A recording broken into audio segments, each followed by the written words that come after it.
Life today is complicated, to say the least. It can be a struggle to create balance, even under the best circumstances. So when you add a new baby to the mix, it's no wonder many new parents become overstressed by this mind-numbing madness. And that's where this book, The Baby Sleeps Tonight, comes in.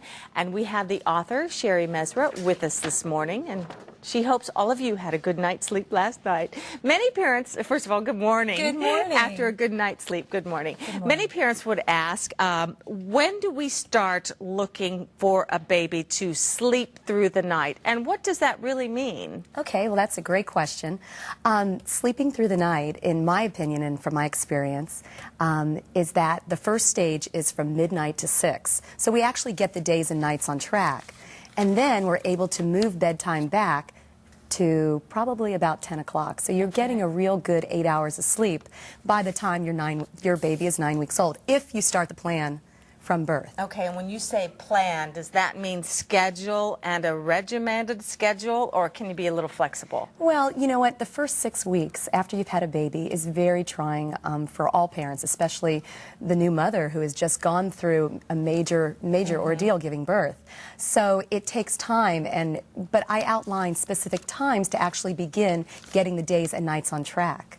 So it's a progressive plan that when you start it from birth, by 9 weeks, your baby is sleeping 8 hours. So you definitely believe in the schedule routine instead of the no schedule at all. Just have baby dictate to you what it wants. Right. Okay. My concept is based on predictable happiness, trying to be one step of your child's needs. Okay, what about families that have more than one child? It's not just about the baby. How does everybody in the household get a good night's sleep?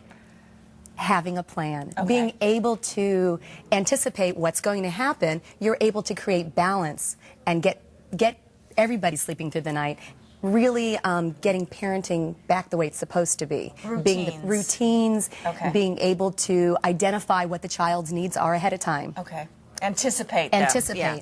And one question that everybody has, maintaining that schedule may mean you have to wake up a baby. Is that good in your opinion? In my opinion, it's very important in those first weeks to get the baby on track, to establish those good routines of night and day, waking the baby at specific times, but it's also about getting the baby fed efficiently, getting those good naps and getting the sleep in so that you can be well rested and everybody stays sleeping through the night. And the toddler age, that's when they really start to fight the parents of bedtime. No, not now, later, after a drink of water. How long do you actually let them sort of cry it out, and when do you intervene and say, okay, here you go, one more story? Sure. Usually about 15 minutes is the time period where you go in and you find out what's going on. But you really want them to establish their own environment in the first place, to be very comfortable in their own space right away. And that's why I really recommend that you put your child in their crib from the very beginning. And your book just it outlines all your recommendations. It's everywhere. You are a sleep coach for new moms and parents and that sort of thing. Yes, and the book, what's so awesome about the book is that you don't have to be that expectant parent. What separates my book apart from the other ones out there is that anybody who's sleep deprived, anywhere from 5 weeks to 2 years out, can pick up the book. It tells you where to start. Okay. In the book. When you write your next one, can you write the Mommy Sleeps Tonight, or the Mommy of Teenagers Sleeps Tonight, that sort of thing? Sure, Thank why you not? for joining us. Thank you very much. Shari Mezrah, and her new book is out now. A good night's sleep keeps us bright-eyed and bushy-tailed for our big Easter brunch, right? We are feasting with Brio Tuscan Grill after the break.